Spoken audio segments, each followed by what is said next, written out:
تا ئێستا لە هەرێمی کوردستان لێبڕین لە موچەی فەرمانبەر بەردەوامە. 7 ساڵە کاربەدەستانی هەرێم هاوڵاتیان بە بیانووی جۆراوجۆر سەرقاڵ دەکەن و موچەیان لێ دەبڕن.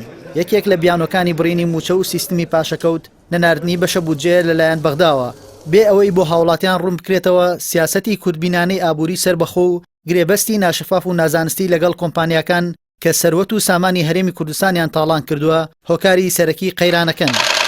حکوومەتی هەرێم تا دوایین ساتەکانی گفتوگۆی بودجەی 2021 شەڕی ئەوەی دەکرد نەوت تەسلیم نەکات و خۆی ژێربەژێر بیفرۆشێت. لە کاتێکدا پەرلەمانتاران و بەشێکی زۆری بەرپرسانیش نازانن دۆسیەی نەوت بە چ میکانیزمێک بەڕێوە دەبرێت، تەنانەت شەریکە بەشەکانی حکوومەتیش.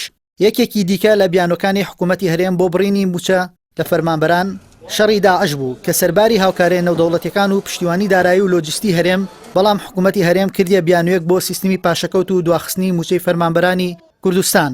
دوایین بیانوش بۆ لێبڕین و دواخستنی موچە ڤایرۆسی کۆرۆنا بوو کە تەنیا بە 2 مانگ دابەزینی نرخی نەوت حکوومەتی هەرێمی مایەپوچ کرد.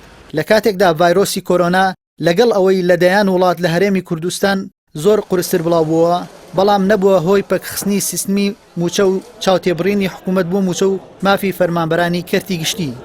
بەڵام هەروەک بەشێک لە چاودێران و پەرلەمانتاران ئاشکرای دەکەن قەیرانی موچە کە 7 ساڵە لە هەرێمی کوردستان بەردەوامە چەند هۆکارێکی جەوهەری هەیە کە حکوومەت نایەوێت ڕاشکاوانە بیان خاتە ڕوو. لەوانەش بڕینەوەی موچە و خانەنشینی نایاسایی بۆ دەیان هەزار کەس بە پلەی جیاواز لە وەزیرەوە بۆ لیوا و عەمید و شەهید و کەم ئەندامی سەنگەر کە ئەم گەندەڵیە بە یاسای چاکسازیش ڕاناگیرێت.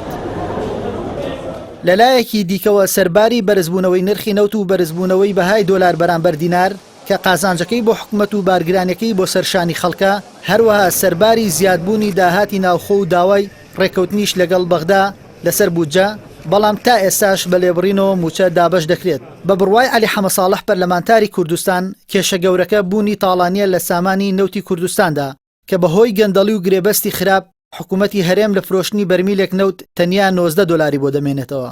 لەگەڵیشیدا بەرپرسان لە خاڵە سنووریەکان سەرقاڵی قاچاقچێتی و کۆمپانیاکارین و داهاتی 150 ملیۆن دۆلاری مانگانیان لێ دەست دەکەوێت کە هەر بەم پارەیە دەتوانرێت لێبڕین و پاشەکەوتی موچەی فەرمانبەر لا ببرێت.